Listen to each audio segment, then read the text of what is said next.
Saya pikir kenapa Yeremia, tapi di situ saya belajar pengalaman yang luar biasa. Kami dibagi tim, cowok cewek, umurnya beda-beda, dibagi untuk mencari data. Kenapa ada orang jadi pelacur? Jadi kami ke tempat pelacuran di Surabaya, baik yang lokalisasi resmi maupun di pinggir-pinggir sungai di bawah jembatan, dengan kuesioner yang sudah disiapkan. Jadi kami tinggal ngisi. Setelah kami kumpul kembali balik, saudara, hasil mengagetkan. 90 sekian persen kena apa? Ada pelacur. Itu karena luka hati, patah hati, disakiti, dan diperawani oleh pacarnya dan ditinggal. Itu 90%. Di situ kami juga dapat jawaban. Mengapa ada perempuan suka goda suami orang? Tahun 76 saya dapat jawaban itu. Karena perempuan itu cari orang yang senasib dengan dirinya. Aneh bukan? Senasib apa? Karena dia sudah diperawani oleh pacar dan tinggal pergi. Hidupnya hancur. Dia sakit hati betul. Nah, ternyata perempuan itu akan puas hidupnya kalau dia melihat ada perempuan lain juga mengalami seperti dia. Nah, caranya cari suami supaya dia goda suaminya, lalu dia begitu mendengar istrinya orang laki itu sakit, marah, nangis. Setan kurang ajar, dia puas. Aku punya teman yang senasib sekarang. Saya kaget, hasil itu mengerikan sekali. Maka itu tiap kali saya melayani keluarga yang suami digoda orang lain, saya bilang jangan sedih, jangan nangis. Karena itu dinanti oleh perempuan yang goda suami. Maka itu saya ngajar mereka, kalau suamimu gila, ibu, jangan ikut gila.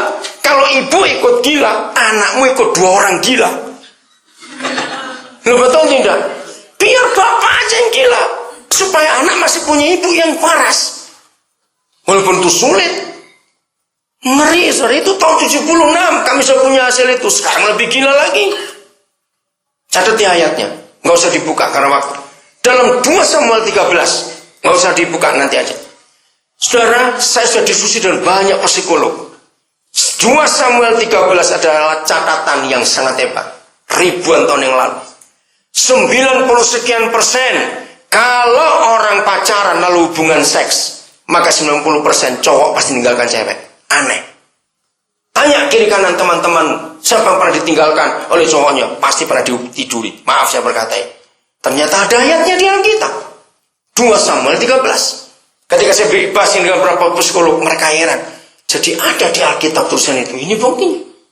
Maka itu hormati hukum Kejadian 1:28. Jaga kekudusan. Satu-satunya Tuhan dan agama di dunia yang ritual pernikahannya ada 3 kata penting. Peneguhan, 1. Pemberkatan, 2. Nikah kudus, yang ketiga. Mengapa hanya gereja pakai 3 kalimat itu? 3 kata. Peneguhan, pemberkatan, nikah kudus. Karena harus masuk pernikahan dalam badan kudus. Supaya lahir anak sulung. Apa hubungannya dengan the last Jesus? Saya menemukan jawabannya. Orang tua yang tidak harmonis membuat anak-anak tidak bahagia dalam hidup. Ya atau tidak? Kenapa orang tua tidak harmonis, anak tidak bahagia? Siapa nggak capek hampir tiap hari dengar papa mama berkelahi? Maka itu saudara, saya sangat beda dengan banyak pendeta yang lain. Saya tidak akan nikahkan sebuah kasus hamil sebelum nikah. Tidak harus dinikahkan. Jahat kalau sampai dinikahkan. Di sini banyak gereja nggak setuju. Tapi saya jelaskan. Kalau sampai hamil sebelum nikah dipaksa nikah, kita jahat, kita kejam. Membuat neraka baru di dunia ini. Maka itu maaf. Perhatikan teman-temanmu. Mungkin ada kakakmu. Jangan tersinggung saya berkata ini. Supaya setan kita telanjang. Mengapa semua anak yang lahir sebagai anak pertama dari kasus hamil sebelum menikah, anak itu ekstrim, nakalnya luar biasa, bandel, suka melawan, nggak mau diatur, sulit berkata iya, maunya tidak. Dan anak seperti itu selalu korban pemukulan orang tua. Kenapa? Dengan papa mama kan belum siap punya anak. Itu masih main-main tadi kok. Tiap kali mereka ngalami sesuatu, anak itu jadi korban, dipukul. Kalau mereka ribut, ini dipukul. Artinya gini, gara-gara kamu nongol duluan, kami sedang susah. Goblok yang ngomong ini. Betul tidak? Anak itu jadi jahat sejak kecil. Karena dikeras, dipukul, dibentak, disiksa di rumah. Maka itu saya nggak akan nikahkan walaupun sudah hamil. Kami akan konseling. Ini betul-betul jodoh, mengasihi, cinta, atau main-main.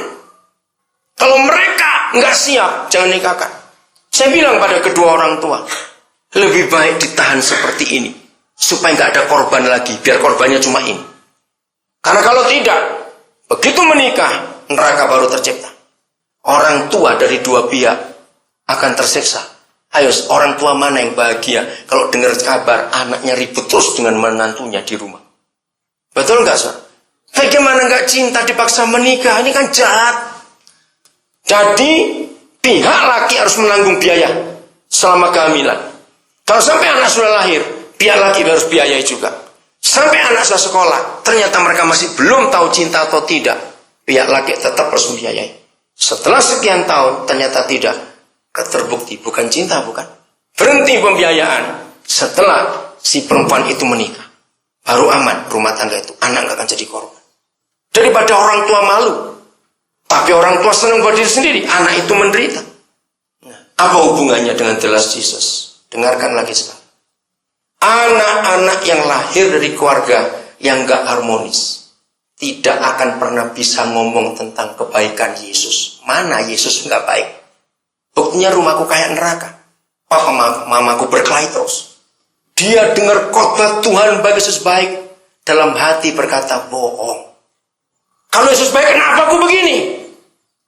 Ngerti gak sekarang gak? Saudara, mungkin saya satu-satunya hamba Tuhan di Indonesia, saya berkata mungkin, yang paling sering khotbah soal kata home dan house. Saya kagum dengan kata ini. Saudara, tidak semua house itu home. Betul tidak? Tidak semua. Kalau saudara punya BlackBerry, di BlackBerry saya status saya selalu sama dari dulu. Love starts at home. Semua itu dimulai dari rumah. Semua. Orang gagal, orang berhasil, itu dari rumah startnya. Jadi ketika setelah sekian banyak tahun saya meneliti, mengapa banyak orang Kristen mulutnya susah kalau ngomong Yesus. Saya kaget, saudara.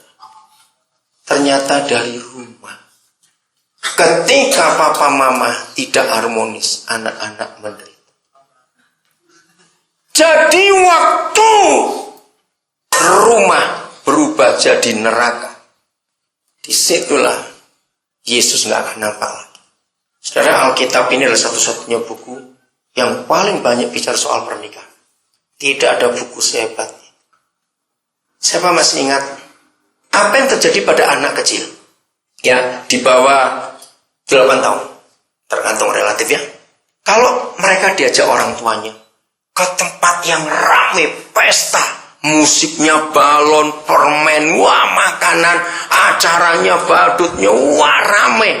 Kalau mereka sudah capek, anak kecil itu punya satu kata yang mama papa harus nurut, tidak bisa tidak ngomong apa. Nah, pulang mak, pulang. Tapi sampai rumah nggak tidur, main lagi. Kalau gitu kenapa dia ngajak pulang? Ya mamanya sedang main di sana masalahnya. Bukan anak. Saudara, ingat di dunia itu ada dua hamba Tuhan. Namanya Billy Graham dan John Sung. Dalam sejarah gereja hanya dua hamba Tuhan ini. Setiap kali selesai khotbah penginjilan, siapa ingat sejarahnya? Mereka nyanyi lagu apa? Oh, berarti sudah nggak pernah baca sejarah gereja ini. Mereka dua soalnya nyanyi lagu come home, pulang. Pulang anakku, pulang. Aduh. Mereka itu waktu Bobby One Way ngarang lagu pulang. Saya senang sekali. Saya populerkan lagu itu. Saya tahu kisahnya, kenapa Bobby ngarang lagu itu. Waktu dia mau pulang dari Taman Anggrek, sore-sore dia cari taksi. Tiba-tiba di belakang dia dengar kasak-kusuk suara anak-anak. Dan Bobby melihat bahwa anak-anak itu membicarakan dia. Akhirnya Bobby noleh. Begitu noleh, anak yang paling besar lagi gendong adiknya. Tanya gini, Om punya papa enggak? Saudara, Bobby terpukul dengan itu. Nah, kita tahu bukan, Bobby juga anak adopsi. Akhirnya dia batalkan, dia cari taksi.